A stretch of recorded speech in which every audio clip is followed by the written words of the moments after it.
Well, thank you, Andreas, and good morning, Wallenstein. Great for my wife and I to be with you today. Good to see everyone in here and those joining us across at the gymnasium and those also who are joining us on home. Special good morning to you. Yes, as Andreas has indicated, our connection with, over the years, Kawartha Lakes Bible School and Bible College has generally been the occasion that we've had the opportunity to fellowship with you here.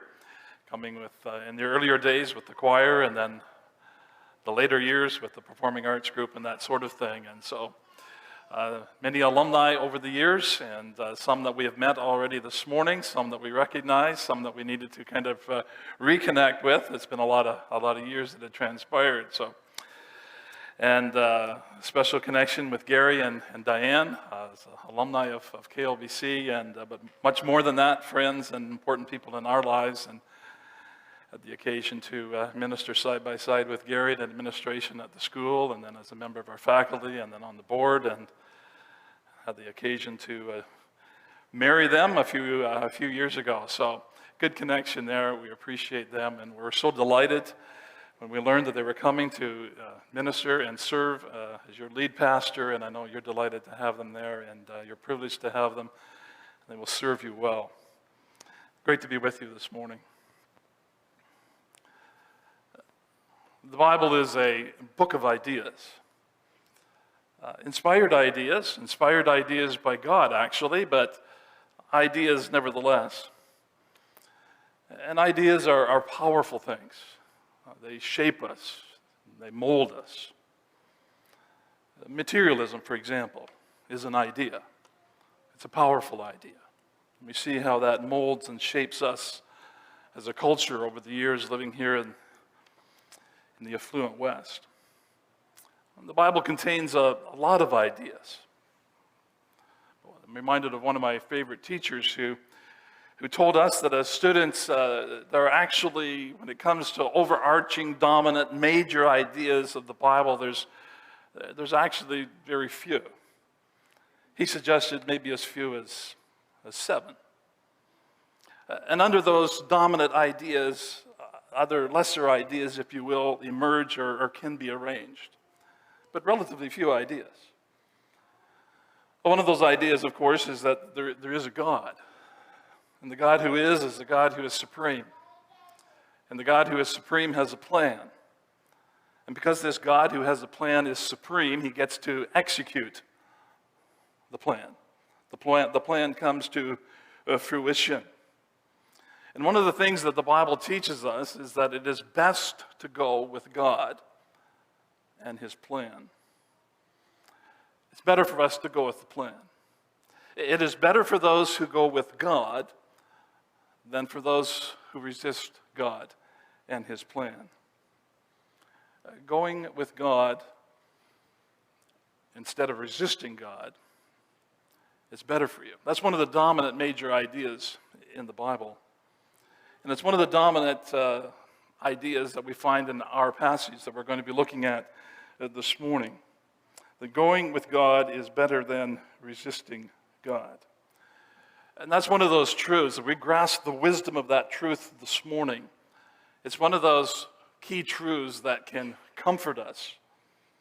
It can give us confidence as we look in the world around us and at times ask what in the world is happening and going on. It's one of those truths that gives us living hope as we face the future together and contemplate the future. Our signed passage this morning takes us to the book of Psalms, Psalms 2. If you have your Bible or your device, I invite you to join with me there in the text this morning, Psalm 2.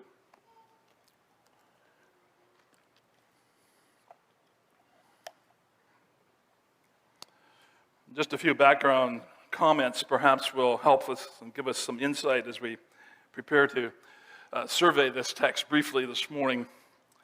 And first of all, when it comes to this psalm, students of the Bible observe that there is a relationship between Psalm 1 and Psalm 2, these first two psalms that form the introduction to the entire collection of the 150 psalms. It's interesting that Psalm 1 begins where Psalm 2 ends. It begins with this emphasis on the one who is blessed, or the blessing of God, and Psalm 2 concludes with where the blessing of God is found. And this idea of blessing serves as bookends to these two Psalms. It's one of the reasons that there's a suggestion that these two Psalms are actually one unit. That may or may not be. Jewish rabbinical tradition indicates that they were and held to that. Nevertheless, there is this close relationship. For many of us this morning, we're probably more familiar with Psalm 1 than Psalm 2, even though Psalm 2 is one of the most frequently quoted Psalms in our New Testament. And Psalm 1 outlines two ways that individuals can live. There is the way of the godly and there's the way of the ungodly. There's the way of the righteous, there's the way of the unrighteous. And we make choices. And those are the two choices before us this morning. Psalm 2 talks about not the way that individuals live, but the way that the two ways that nations can live. One of those ways is the way of rebellion, and the other is the way of joy-filled submission. And we'll see that clearly as we work our way through this psalm this morning. Secondly, Psalm 2 is what is called a royal psalm. It has a kingly function. And on those occasions when the people of Israel would come together and the king played a key role, perhaps even the occasion was revolving around the king. For example, think the coronation of a king. Then it is suggested that this is a psalm that would be recited and that would be appealed to, because it was a reminder that the king, the human king, served as a representative of the ultimate king, who is God himself. We'll see that again in our passage this morning. And then thirdly, and linked very closely with the second idea that it's a royal psalm, that this psalm is a Messianic psalm. The psalm relates to Jesus. It relates to the Messiah. This, of course, doesn't mean that everything in the psalm is about Jesus. The psalm is an occasional psalm, which simply means that there was an occasion that prompted the writing of the psalm. There was an historical context that gave rise to the psalm. There was a literal earthly human king who we would understand to be David, and who was dealing with particular realities. And in the context of that reality, he expressed this psalm. But there are things within the psalm that David can't fulfill, that they come to their fullest expression in the one who is David's greater son, the Messiah himself. And so we'll observe that this morning as well.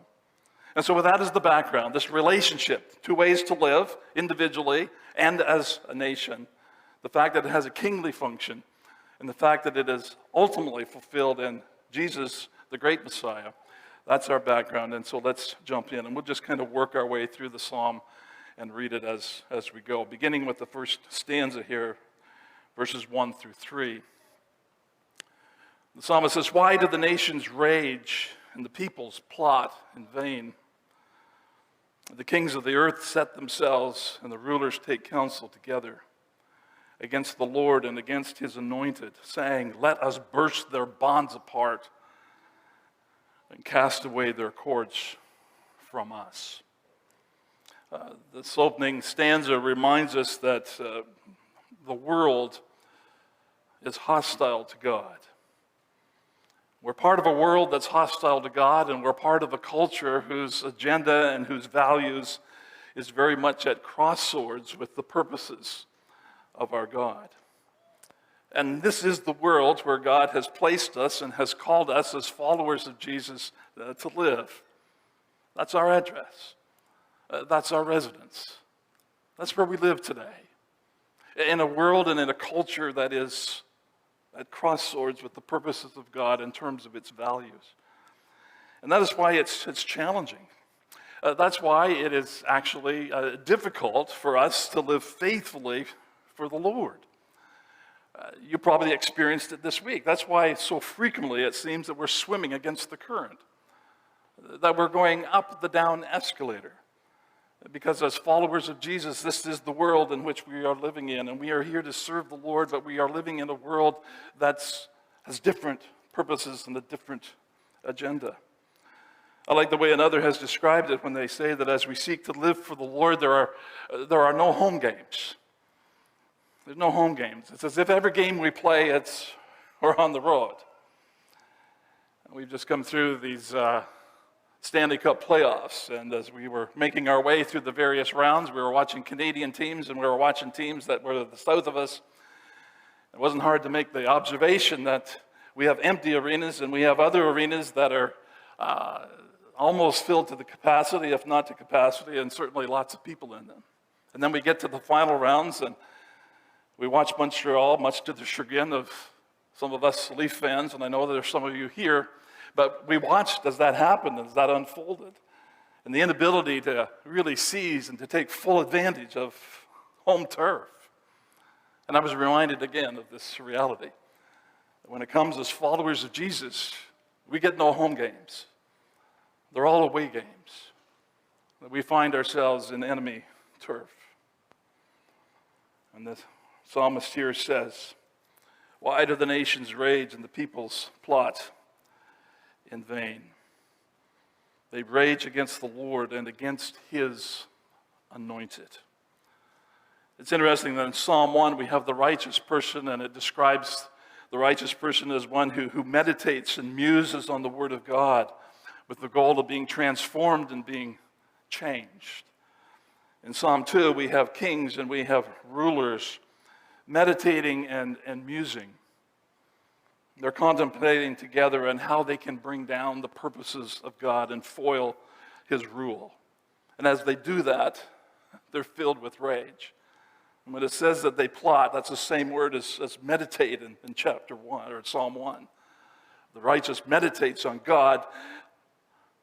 The wicked rulers, those leading the nations in rebellion against God, they meditate and they muse about how they can foil the purposes of God.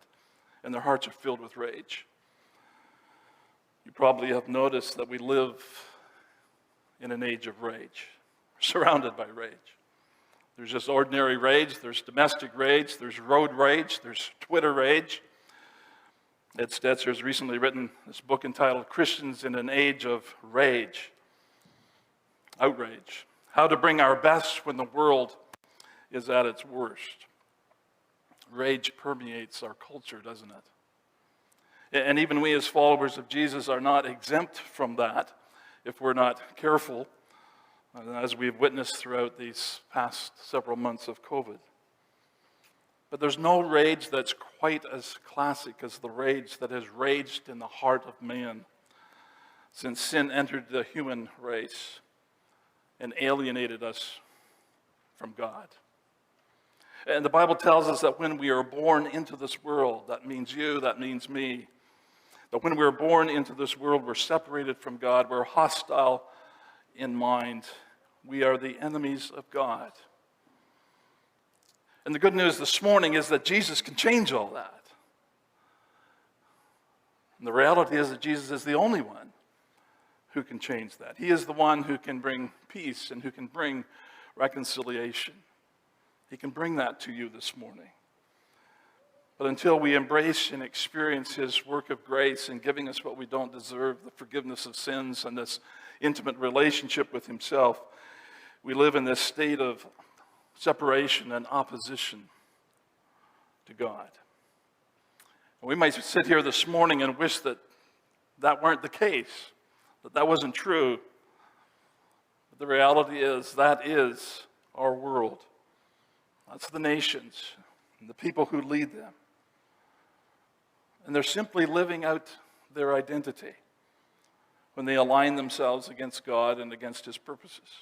They're living under the spell and the control of the one who is the great enemy, Satan himself, who is the God of this world. And that's where every one of us lived at one point in time, until Jesus makes that change. That's where we live. That's our address. That's our residence. And we see lots of evidence of that in our world around us, don't we? And living in this kind of a world and in a culture and in a context which is lined up against the ways of God and the purposes of God, it's lined up against God and it's lined up against his followers. At times it can make us feel uncomfortable. At times it can be overwhelming. At times it can even make us fearful. What really is going on? It begs the question, what should our response be? What should my response be as a follower of Jesus? And what should our response, our corporate response, be as a community of followers of Jesus? I think this psalm helps us answer that question as we observe the response of our Lord. How does the Lord respond to this context? We take our cues from him. And as we look at his response and as we take our cues from him, it can help determine and guide you and I in our response this morning as well. And what we find beginning in verse 4 is that the Lord is unmoved by the opposition of a hostile world. That needs to give us comfort this morning. That our God is unmoved. He is unsettled. He's unshaken by a world that is hostile against him. Notice verse 4. It says, "He who sits in the heavens laughs, and the Lord holds them in derision." He's unmoved. He is unfazed by the opposition of his detractors. And what a fascinating contrast we have between the first 3 verses and this 4th verse. There's riots, there's tumultuous events taking place on the earth as they try to rebel against God, but there's a calmness. There's a peaceful calm in the heavens because our God is unfazed. His response to the rebellious, arrogant words of the thoughts of the nation's rulers is not to be filled with fear. His inclination is not to run and to hide, not to retreat. Evidence of that is found in this phrase, "He who sits in the heavens laughs." He sits. He's not even moved to get off his throne. No need for him to get off his throne and to further assess the threat, take better stock of the situation. No, he sits in the heavens and he laughs. I'll make no mistake about it, this is not a grandfatherly type of laugh. It's not the grandfather, the grandmother looking at the kids and say, "Oh, kids will be kids, aren't they cute?" It's not a knee slapper laugh as someone's just cracked a big joke. Not that kind of a laugh. It's a laugh of mockery and derision. It's the idea of, come on now, really? You serious?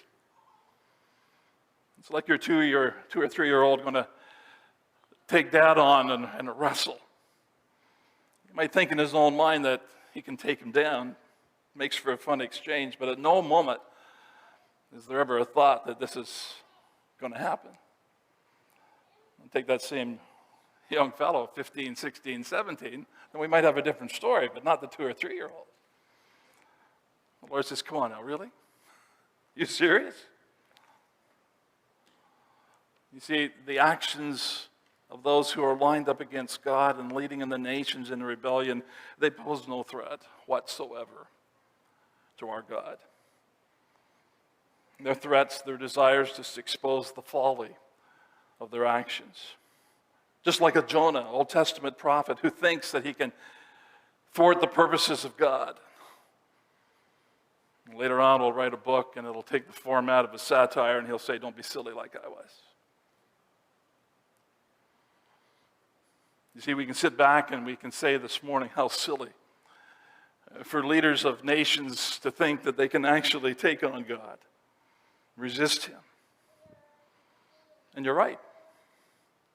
It is silly. Then we ask ourselves, what is there in my life, what is there in your life right now where you might be resisting the ways of God? You know what God says. You know who he is. The temptation to resist.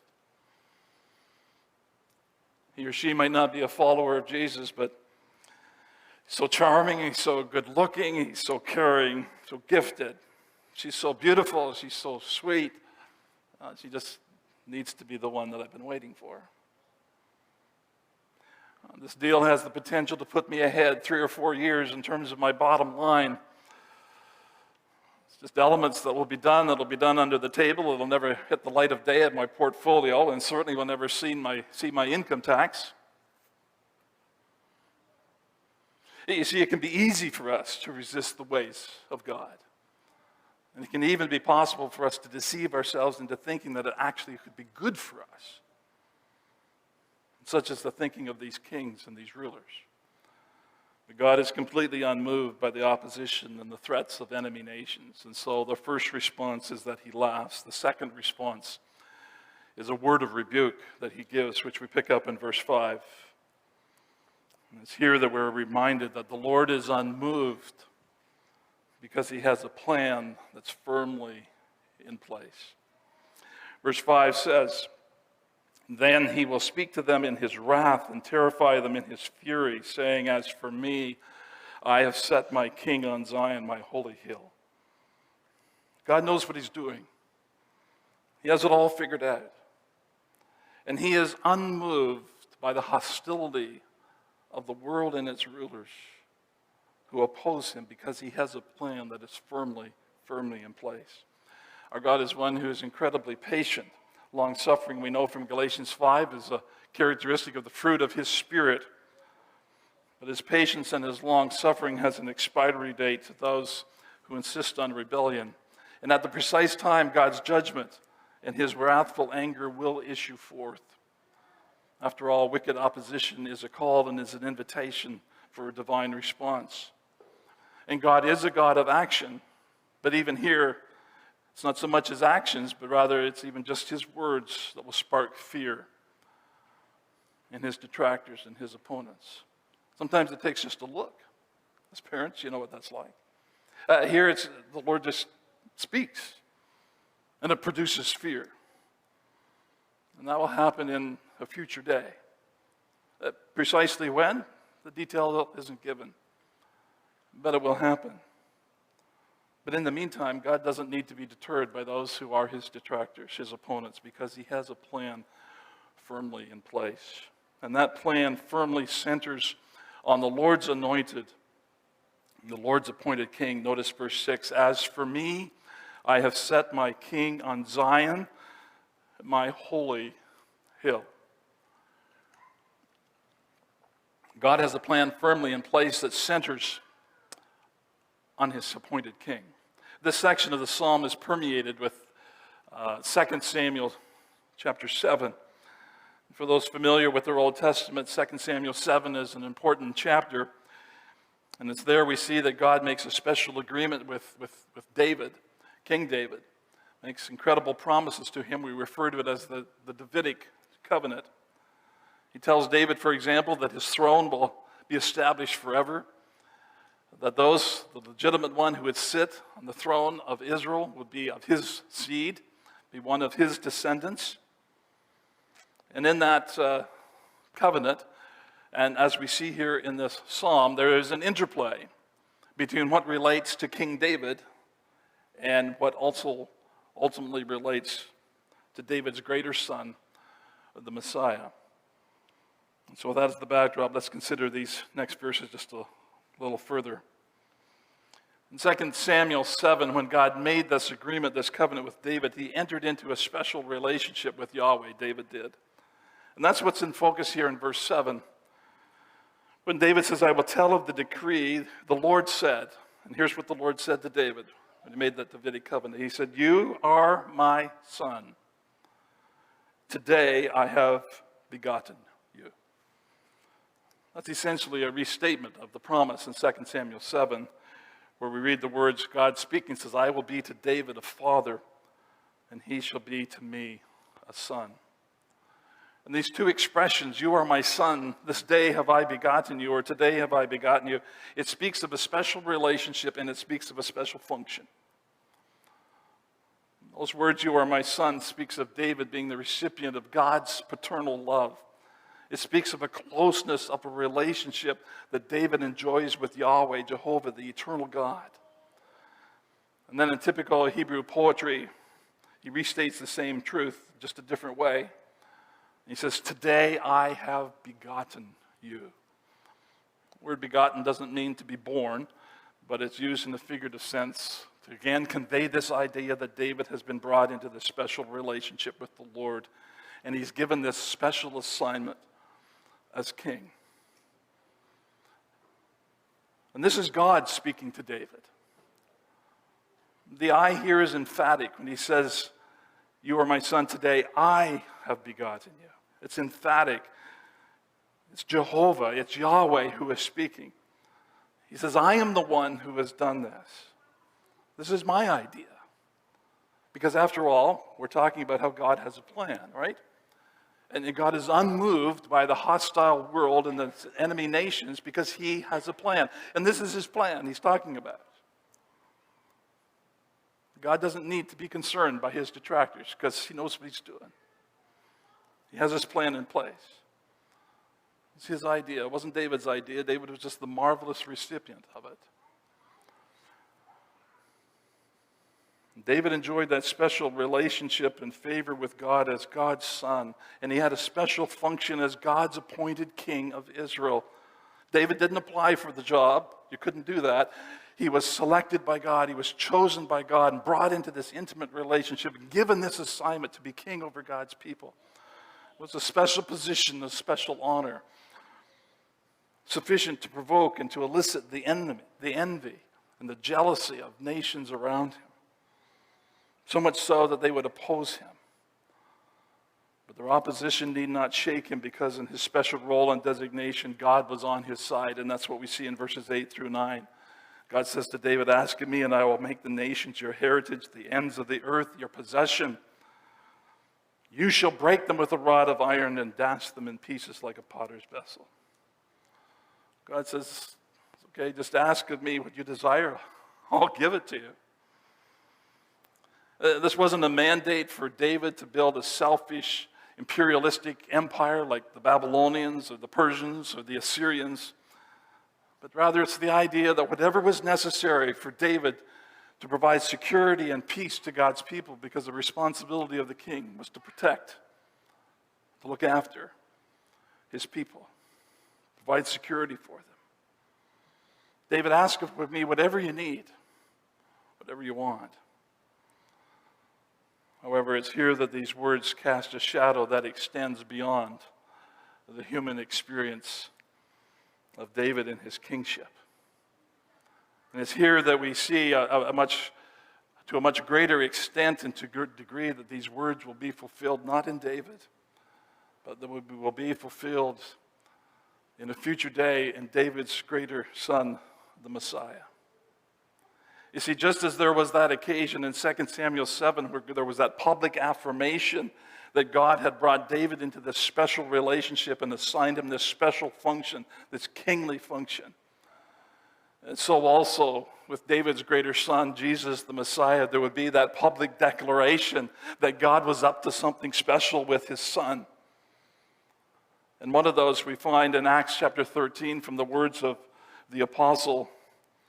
And it's after the rulers of the nation have had their day with Jesus and have crucified him. The apostle Paul speaks and he says, "But God raised him," that is Jesus, "from the dead. And for many days he appeared to those who had come up with him from Galilee to Jerusalem and are now witnesses to the people. And we bring you good news, the good news that what God promised to the fathers, this he has fulfilled. In this resurrection, he has fulfilled to their children by raising Jesus, as also it is written in the second Psalm." Catch it? "You are my son. Today, I have begotten you." And Jesus today is God's anointed one, God's Messiah. And he is firmly in place as the one who is the center of God's plan and his program. On Jesus, on the Messiah, the program and the plan of God rests. And our God today does not need to be moved and shaken by whatever the intent of those who are his opponents, because he has a plan firmly in place, and it goes directly through, rests on his son, Jesus, the anointed one, the Messiah. And concerning Jesus, he says, "Ask of me," the Messiah, "ask of me, and I will make the nations your heritage, the ends of the earth your possession. He is the supreme one who is stronger than any force of opposition that can ever be mounted against him. He says, you shall break them with a rod of iron and dash them in pieces like a potter's vessel. And his strength and his might and his dominion is here portrayed by his iron rod that demolishes, breaks down his opposition. Breaks down that opposition that here prides itself and deceives itself into thinking that it's actually strong and mighty enough to actually bring down the rule of God. But in reality, it's here portrayed as fragile and as breakable as a potter's vessel. Our God does not need to be fazed and moved by those who are his opponents in a hostile world. His plan centers firmly, solidly in his Son Jesus, the great Messiah. Hebrews reminds us that everything has been put under the feet of Jesus, under his control. It says, now in putting everything in subjection to him, he left nothing outside his control. At present, we do not yet see everything in subjection to him. But one day, we will see that. Concerning the Messiah in the future day, the prophet Daniel says, and to him was given dominion and glory and a kingdom, that all peoples, nations, and languages should serve him. His dominion is an everlasting dominion, which shall not pass away, and his kingdom one that shall never be destroyed. God is not moved, friends, this morning. He's not shaken. He's not rattled by the opposition and the threats of a hostile world and hostile rulers. He's not moved. He's not unsettled. He's not shaken, because he has a plan in place that centers in his Son. His Son, Jesus, his Son who is the Messiah, who is supreme. Supreme in the affections of God and supreme in his dominion and power. And the good news from our passage today is that as we look around the world today with all the rage that we see, and as we contemplate a future, the good news is that for you and I, we don't need to be moved. We don't need to be shaken. We don't need to be unsettled either. On one condition: that we go with God and his plan. That we go with God and his plan. And that's the message of the last stanza, verses 10 through 12. It encourages us with the truth that we don't need to be moved by the opponents of God and the agenda of a hostile culture if we go with God and his plan, if we accept his invitation and his challenge and heed the warning of verses 10 through 12. We can be confident. His encouragement this morning is for us to go with the plan. Go with God in the plan. Verse 10, now therefore, O kings, be wise. Challenges the kings, because as the king goes, so goes the people. Therefore, O kings, be wise, be warned, O rulers of the earth, serve the Lord with fear and rejoice with trembling. Kiss the Son, lest he be angry and you perish in the way, for his wrath is quickly rekindled. Blessed are all who take refuge in him. It's an appeal, it's an invitation for us to bow the knee. He says, be wise. Remember the psalmist in Psalm 4, the fool has said in his heart, there is no God, literally no God for me. But the essence of the wise is that they bow the knee before the Lord. He says, serve the Lord with fear. It's an appeal, it's an invitation for full, wholehearted devotion and serving God with reverence. Not just a verbal assent thing, but rather it's an appeal to bring our lives into alignment with that dominant idea that those who go with God are blessed, that those who resist experience his judgment. And finally, he says, kiss the Son. You got all these terms. Be wise, serve the Lord with fear, and kiss the Son, the symbol and emblem of submission, either kissing the hem of the master's garment or kissing the back of their hand. Submit to the Lord. And then there is that warning, the failure to acknowledge, failure to submit and to be loyal to the Lord means that you're lining up with those who are his opponents. And that's an invitation for a response from God and his judgment. But the psalmist says, don't do that. You can resist, but don't do that. There's two ways to live. The ways of the righteous, the ways of the wicked, the way of the godly, the way of the ungodly. Two ways for nations to live. There's the way of submission, there's the way of rebellion. And the psalmist says, don't do that. Go with God. Go with God. That's our appeal this morning. There's only two ways. Go with God. Life is filled with decisions. Life is filled with choices. Lesser important things, lesser consequences. There's not a greater choice. There's not a greater decision than this one. Will you go with God? Or will you resist? The heartbeat of God is that we would bow the knee. Blessed are all who take refuge in him. Take refuge this morning in the one who is supreme, who has a plan, and who will bring it all together. Go with God and his plan. God's plan, which centers on his Son, is unmovable. God's plan, which centers on his Son, is unmovable. And so also are we,